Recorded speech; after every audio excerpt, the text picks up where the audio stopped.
अस्सलाम वालेकुम नाज़रीन, उस्मान सीरीज की अगली नई एपिसोड में खुश आमदीद। हर बार की तरह इस बार भी हम इंशाल्लाह इस एपिसोड के तमाम पार्ट्स आज ही के दिन अपलोड कर देंगे, तो जुड़े रहिए उमर एक्सप्लेन के साथ। इस एपिसोड के आगाज में हम देखते हैं कि काई कबीले में तुर्गत साहब अपने हाथ में कुल्हाड़ा लिए अपने घोड़े पर सवार हुए कबीले में दाखिल होते हैं, जहां पर कबीले के लोग और लोहार अपने अपने कामों में मसरूफ होते हैं। जंग की भरपूर तैयारियां की जा रही होती हैं, नए तीर बनाए जा रहे होते हैं, तलवारें बनाई जा रही होती हैं और तुर्गत साहब अपने हाथ में कुल्हाड़ा पकड़े कबीले में दाखिल हो रहे होते हैं, जबकि गाजी आल्प भी तमाम बच्चों को तीर दे रहा होता है। और फिर इसके बाद वो तुर्गत साहब को देखता है, जिसे देखते हुए कहता ये कौन है, और फिर तुर्गत साहब के पीछे रवाना होता है। और फिर तमाम खवातीन भी रोटियां बनाने में मसरूफ होती हैं और बाला खातून उनसे कहती है चलो खवातीन जल्दी करें, हमें ये जल्दी खत्म करना है, चलो मेहनत करो चलो। जबकि हलीमा और गोंजा भी वहाँ बैठी रोटियां बना रही होती हैं। हलीमा पूछती माँ हम ये सब कैसे खत्म करेंगे? बाला कहती खत्म करेंगे बेटी, खत्म करेंगे चलो। हलीमा को रोटी बनानी नहीं आ रही होती और वो आटे का छोटा सा पेड़ा लेती है और उसे खींचना शुरू कर देती है। ये देखकर फातिमा कहती इसे देखें माँ, ये रोटी किस सिपाही को खिलाई जाएगी? और बाला भी हलीमा के हाथ में आटे का छोटा सा टुकड़ा देखती है। फातिमा कहती गाजी आल्फ भी इससे शेर नहीं हो पाएगा।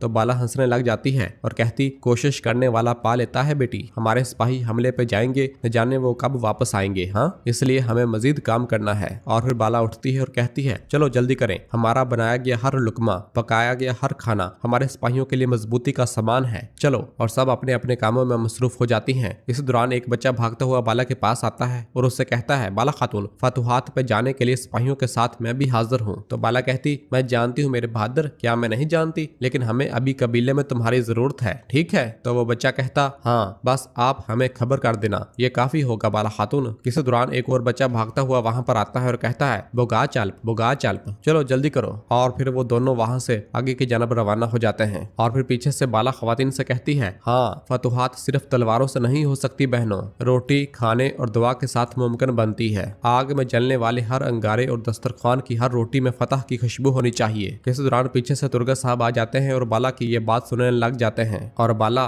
उन खवातीन के पास बैठ जाती है और उनकी मदद करवाना शुरू कर देती है। ये सारा मंजर देखकर तुर्गत साहब कहते हैं कि दुल्हन हमेशा अपनी सास जैसी होती है, ठीक कहते हैं, हाय माशाल्लाह। और फिर इसके बाद अपने घोड़े से नीचे उतरते हैं। तो इस दौरान गाजी भागता हुआ वहाँ पर आता है और पूछता है आप कौन हैं, कहीं आप नौकरों में से हो? तो तुर्गत साहब कहते हाँ मैं यहाँ उस्मान साहब को जानने के लिए आया हूँ। तो गाजी कहता उस्मान साहब नहीं है, वो शहनशाह से मिलने गए हैं। तो तुर्गत साहब कहते तो उस्मान साहब शहनशाह से मुलाकात करने जितने ताकतवर हैं। गाजी कहता आप उस्मान साहब को बिल्कुल भी नहीं जानते हैं, सरहदों पे उनका सिक्का चलता है। और फिर कुल्हाड़े की जानब देखते हुए कहता है कि आप कुल्हाड़ी इस्तेमाल करते हैं, कि आप मुझे भी इस्तेमाल करने का तरीका सिखा सकते हैं? तुर्गत साहब कहते मुझे बताओ दोहरी तलवार वाले बहादुर, तुम्हारा नाम क्या है? तो गाजी कहता गाजी आल्प है। तुर्गत साहब कहते आई वल्ला ठीक है, मैं तुम्हें सिखा दूंगा, लेकिन तुम भी मुझे बताओगे कि सरहदों पे क्या सूरत हाल है? गाजी कहता बताता हूँ। और फिर वो दोनों आगे की जानब बढ़ जाते हैं।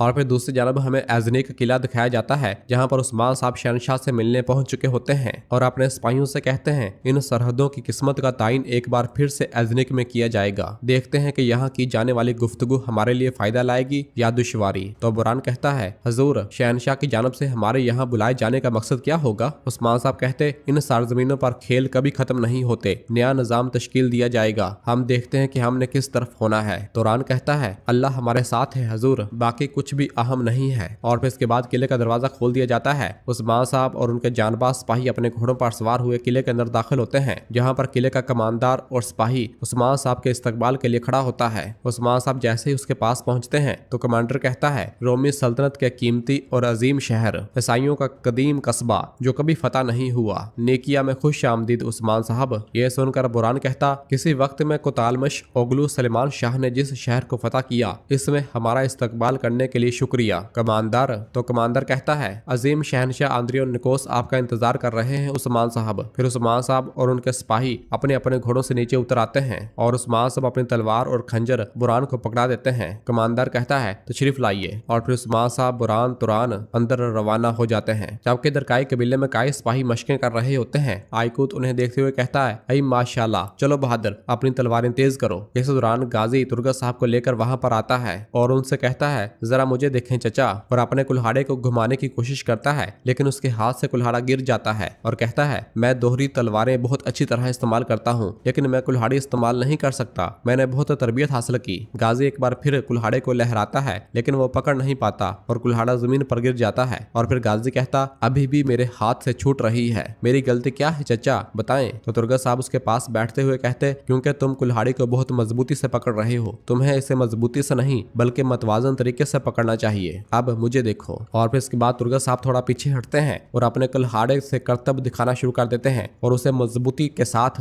और मुतवाजन तरीके से पकड़ते हैं और वो अपने मखसूस अंदाजे से कुल्हाड़े को अपने हाथों पर नचा रहे होते हैं। ये देखते साथ ही एक एक करके तमाम सिपाही तुर्गा साहब की जानब मुतवज्जा होना शुरू हो जाते हैं, जबकि गाजी आल्प की भी आंखें खुली की खुली रह जाती हैं और वो कहता है माशाल्लाह। और फिर आइकुत भी कहता है भाइयों ये कुल्हाड़ी लहराने वाला अजनबी कौन है? कायनुमाज कहता वल्लाह मैंने इसे पहले कभी नहीं देखा, लेकिन वो कुल्हाड़ी का इस्तेमाल करने में खूब है। जबकि तुर्गा साहब अपना कुल्हाड़ा लहराते ही चले जा रहे होते हैं। और फिर कायनुमाज उन्हें देखते हुए कहता बताओ आइकुत चाउश, क्या तुम में इस बहादुर को शिकस्त देने की ताकत है? आइकुत कहता चलो देखते हैं और आगे बढ़ता है। और फिर गाजी तुर्गा साहब से कहता चचा आपने ऐसा क्या किया है? हाँ? तो तुर्गा साहब गाजी के कंधे पर हाथ रखते हुए कहते कुल्हाड़ी सिर्फ तुम्हारा हथियार नहीं है, यह तुम्हारा बाजू और पर है। अगर तुम ऐसा सोचते हो तो ये तुम्हारे हाथों से कभी भी नहीं छूटेगी। गाजी कहता जो आपका हुक्म चचा, वल्लाह आप तो बहुत अजीम निकले माशाल्लाह। और फिर इस दौरान पीछे से आइकुत कहता है सलामुन अलैकुम। तो तुर्गा साहब कहते वालेकुम सलाम। आइकुत कहता तो तुम बहुत शानदार तरीके से कुल्हाड़ी लहरा रहे हो बूढ़े। तुर्गा साहब कहते अपनी तारीफ करना बचगाना हरकत है, लेकिन अल्लाह के हुक्म से आज तक मेरे बाजुओं को शिकस्त देने वाला कोई बहादुर मेरे सामने नहीं आया। यह सुनते साथ ही आइकुत शामल और कायनुमाज की जानब देखता है और फिर कहता तो फिर मैदान में आए और अपनी बहादुरी दिखाएं। तो तुर्गा साहब कहते हम कभी भी मश्क करने से पीछे नहीं रहे, तो चलो फिर अपनी महारत दिखाओ। और फिर इसके बाद आइकुत अपना मखसूस हथियार लेकर मैदान में आ जाता है और तुर्गा साहब पर हमला करता है। तो तुर्गा साहब अपनी महारत के जरिए आइकुत को पहले ही हमले में कारी जरब लगाकर उसे जमीन पर गिरा देते हैं और उसका मखसूस हथियार उठाकर उसकी जानब फेंक देते हैं। आइकुत एक बार फिर तुर्गा साहब पर हमलावर होता है, लेकिन तुर्गा साहब एक बार फिर उस पर कारी जरबें लगाते हैं और आइकुत तुर्गा साहब के सामने बिल्कुल बेबस नजर आ रहा होता है।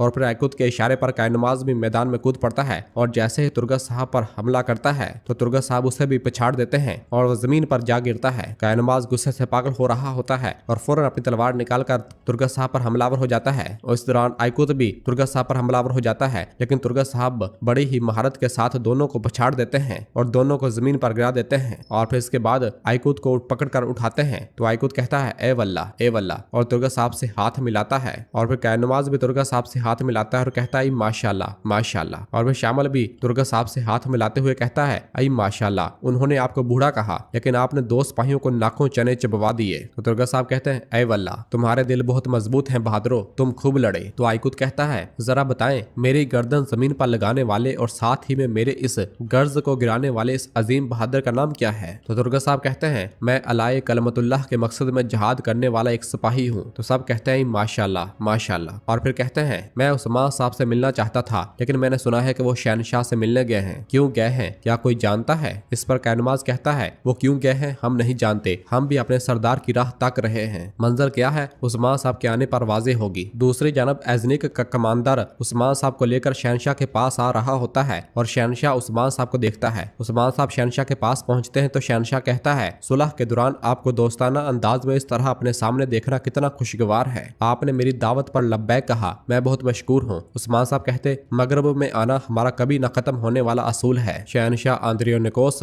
तो शहनशाह कहता ये दस्तरखान आपके लिए तैयार किया गया है, तशरीफ रखें। और फिर उस्मान साहब और शहनशाह अंदर कमरे में दाखिल होते हैं जहाँ दस्तरखान लगाया गया होता है और दोनों आकर अपनी नशिस्तों पर बैठ जाते हैं। शहनशाह कहता है आपकी ताकत अब भी आपकी हुक्मरानी की तरह आपके साथ है, वक्त ने आपके साथ खूब सलूक किया, आप बूढ़े नहीं हुए। उस्मान साहब कहते हमें ना जंग थकाती है ना बाज़ंतीनी चालें थकाती हैं। अपनी चालों और कोशिशों की नाकामी के बावजूद, बोरसा को क्लादियोस की बगावत के साथ मंगोलों को देने के बावजूद मैं तुम्हें बहुत ज्यादा खुश देख रहा हूँ। तो शहनशाह कहता आप हजारों साल पुरानी रोमी सल्तनत के बारे में बात कर रहे हैं उस्मान साहब। हमने मंसूबे बनाए, अगरचा जाल में भी फंसे, लेकिन हम हमेशा साबित कदम रहे क्योंकि हमारी बुनियादें मजबूत हैं। मैं आधी दुनिया का मालिक हूँ। हमारे बनाए गए रस्तों के साथ, आया सोफिया जैसी अनोखी इमारत के साथ दुनिया को तहजीब से हमने रोशनास करवाया। हाँ, इसके अलावा इस दौरान नुकसान से दो चार होने वाली वाहिद रियासत बाज़ंतीन नहीं है। मैंने सुना अल्हानी मंगोलों ने आपके कबीले को कब्जे में ले लिया लिया है। तो जवाबन उस्मान साहब कहते हैं तुर्क हार ही क्यों ना जाए, अपनी खोई हुई चीज वापस ना ले लेने तक हरगिज नहीं रुकता।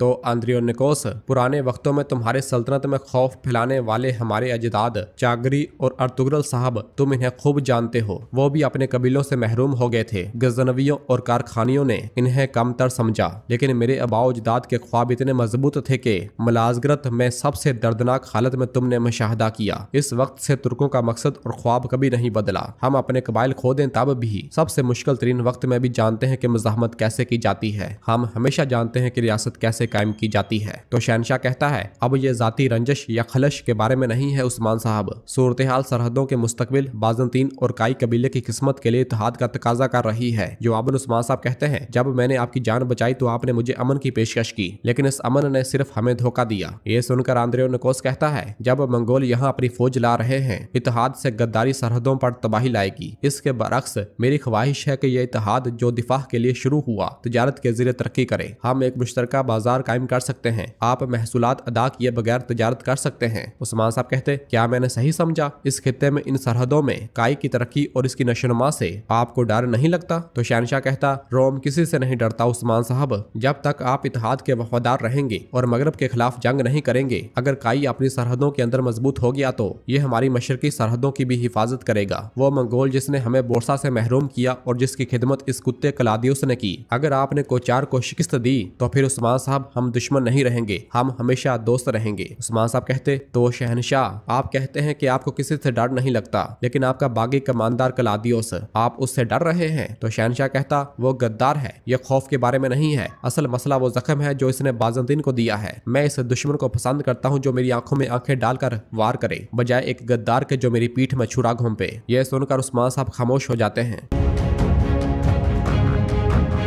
और नाजरीन इसी जगह पर एपिसोड खत्म करते हैं। मिलते हैं बहुत जल्द अगली एपिसोड के साथ। वीडियो को लाइक कर दें और जिन दोस्तों ने अभी तक चैनल सब्सक्राइब नहीं किया वो जल्दी से चैनल सब्सक्राइब कर दे और बेल आइकन यानी घंटी वाले निशान को भी प्रेस कर दे ताकि आने वाले एपिसोड आपको बआसानी मिल सके। दुआओं में याद रखें। अल्लाह हाफिज।